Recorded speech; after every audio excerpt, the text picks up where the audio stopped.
A Gênese segundo o Espiritismo, capítulo 11, Gênese espiritual, 11.3, hipótese sobre a origem do corpo humano.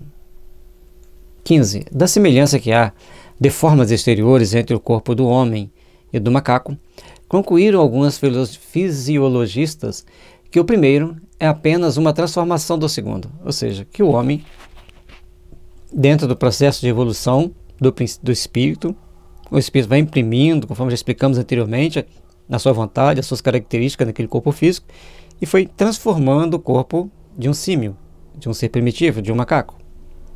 Nada aí há de impossível, nem o que vem, se assim for, afete a dignidade do homem. Bem pode dar-se que os corpos de macacos tenham servido de vestidura aos primeiros espíritos humanos forçosamente pouco adiantados.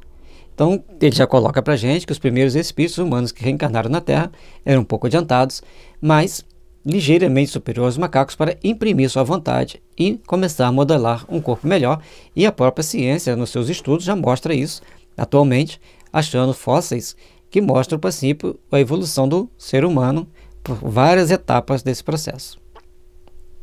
Que viessem encarnar na Terra, sendo essa vestidura mais apropriadas às suas necessidades e mais adequadas ao exercício de suas faculdades do que o corpo qualquer outro animal.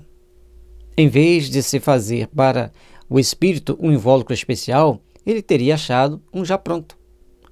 Vestiu-se então da pele do macaco, sem deixar de ser espírito humano, como o homem não raro se reveste da pele de certos animais, sem deixar de ser homem. Então, conforme nós usamos a pele de certos animais para fazer nossos casacos, nossos abrigos para nos proteger do frio ou das intempéries, naquele momento, aqueles primeiros espíritos que vieram reencarnar na Terra tiveram que reencarnar naqueles seres que aqui existiam. Mais próximo do ser humano eram grupos de macacos.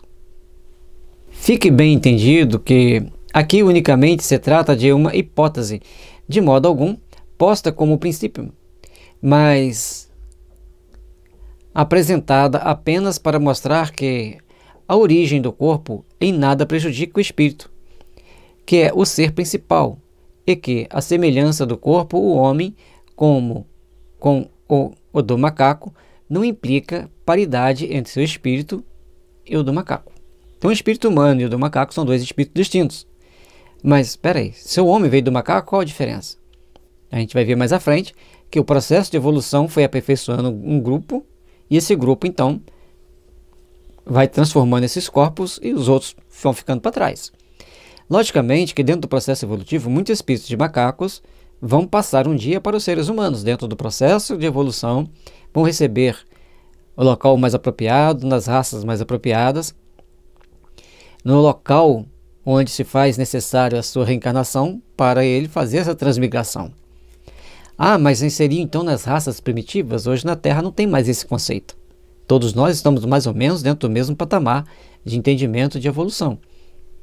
Então, vai ter algum momento, em alguma necessidade, alguma situação definida por os nossos superiores, pelas leis divinas, o momento de fazer esse trespasse do ser macacoide, do macaco, para o ser humano. 16. Admitida essa hipótese, pode dizer-se que, sob a influência e por efeito da atividade intelectual do seu novo habitante, o envoltório se modificou, embelezou-se, mas nas particularidades, conservando a forma geral do conjunto, conforme item 11. Mostra melhorados os corpos pela procriação e se reproduziram nas mesmas condições, como se sucede com a árvore de enxerto. Então, a partir daquele momento que começa a ter aqueles primeiros casais reencarnados em corpos de macacos, eles começam a se reproduzir, recebendo já outros espíritos humanos, aqueles espíritos já nascem com melhores características, vai nascendo com melhores características, e assim sucessivamente, ao longo de milênios, aperfeiçoou-se a raça, aperfeiçoou-se as características físicas nossas. Deram origem a uma espécie nova que pouco a pouco se afastou do tipo primitivo. À proporção que o espírito progrediu, o espírito macaco, que não foi aniquilado, continuou a procriar, para seu uso, corpos de macaco, do mesmo modo que os o fruto da árvore silvestre produz árvores dessa espécie e o espírito humano procriou corpos de homens, variantes do primeiro molde em que ele se meteu. O tronco se bifurcou, produziu um ramo que, por sua vez, se tornou tronco e assim sucessivamente, criando um após outro. Então, a partir do momento que um grupo de espíritos humanos reencarnam em corpos de macaco, essa coisa não é tão simples como se parece, é um trabalho que leva muitos e muitos anos, porque o ciclo reprodutivo deles é longo.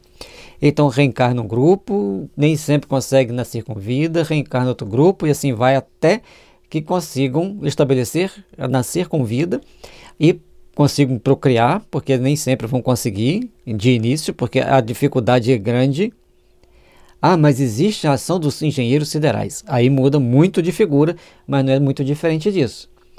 Até que consigam ter aparências e características mais humanas e seguir aquele grupo, aquela tribo, se procriando e assim vai. Isso aconteceu em várias regiões do globo, conforme os estudos arqueológicos e paleontológicos atuais.